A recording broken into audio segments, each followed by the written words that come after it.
Peace, peace, peace. How's everybody doing out there? Today is November the 1st. The October fast is officially over, but as I'm still continuing on going, hopefully on into 2020, taking it just one day at a time, one alkaline moment at a time. So today is officially day number 32 of my now it's turning into an indefinite fast. So today is day number 32 of my definite fast. And I was asked a question was posed, and I thought I would just do a short video on it just to give a thorough explanation of it as briefly as possible. Um, and the question was pertaining to alkalinity. How does one know when you're an alkaline? How does one know when you're an alkaline? Now, so many people have this misconstrued, they're thinking that you can do it by urine or do it by this or doing it by that. But there's truly only one way or one factor that determines your alkalinity. But before we get into all of that, I'm going to touch on a different body parts. And when you're breaking down the body, different parts of the body, different organs, they have different level of pHs. Certain ones are alkaline, then you have others which are acidic. And obviously, if you have a body part or organ that is acidic, it's to protect you from harmful organisms. Case in point, you have the stomach. I'm just going to give some roundabout figures here, so they're not going to be exactly to the T, but I'm going to give roundabout figures. So when you look at the stomach pH ranges between 1 to 3. All right. You have the pancreas, which is around 8.0 to, I believe, like 8.2, 8.3, something to that effect. You have the small intestine, which is around the sixes to low sevens in the pH. You have the large intestine, which is between the high fives to the high sixes. All right. You have the skin, the largest organ that we have, has a pH of a level of 4. All right. You have, what else did I go over? The blood, which is a range of 7.3 to 7.35 to 7.45. All right. So we have different parts of the body with different pH ranges. So once again, how would one determine the correct pH from that? Think about that. How would you go about to actually determine your pH? Which one of those organs do you actually think determines that factor? The answer is the blood.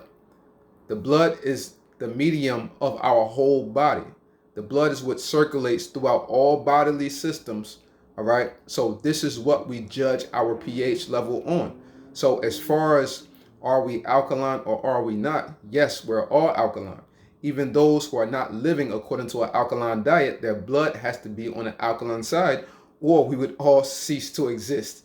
There is no other way to put it. We will all cease to exist if we weren't on the alkaline spectrum of life. The blood always has to remain in a range between 7.35 and 7.45. If it goes just a little bit too low up underneath that, you can get acidosis and you can seize up and you can die. If it gets too high, if it gets too just a few points above that, you can run the risk of getting alkalosis, your pH going too high, and you can lose your life and die.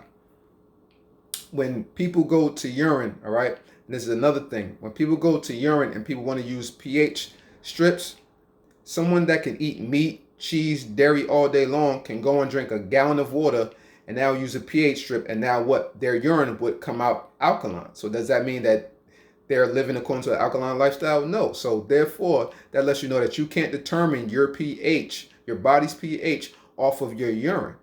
Okay? And urine doesn't always have to be clear.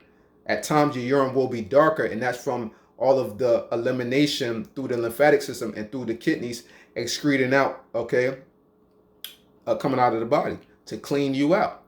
So you can't determine the pH or whether you're alkaline or not based upon your urine. It has to be off of the blood. For the blood to remain in an alkaline state, when someone is acidic, the body will begin to strip minerals from itself to nourish the blood, to keep it at that level of homeostasis, that level of balance. That's the balancing state, will always be your blood.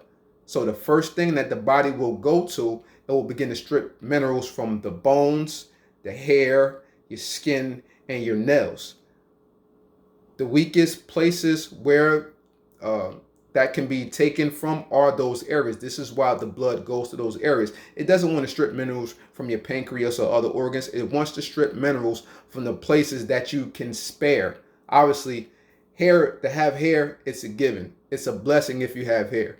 You don't necessarily have to have it. Of course, you want to have hair, but it's a blessing. So when it begins to get stripped from you, the body's mechanism is inclined to know that, okay, well, I have to keep the pancreas intact. I have to keep the liver intact. I have to keep all these organs intact. So where are we going to go to get the minerals from to keep the blood in a positive pH? Is going to go to, as we said, the bones, the hair, the skin, and the nails.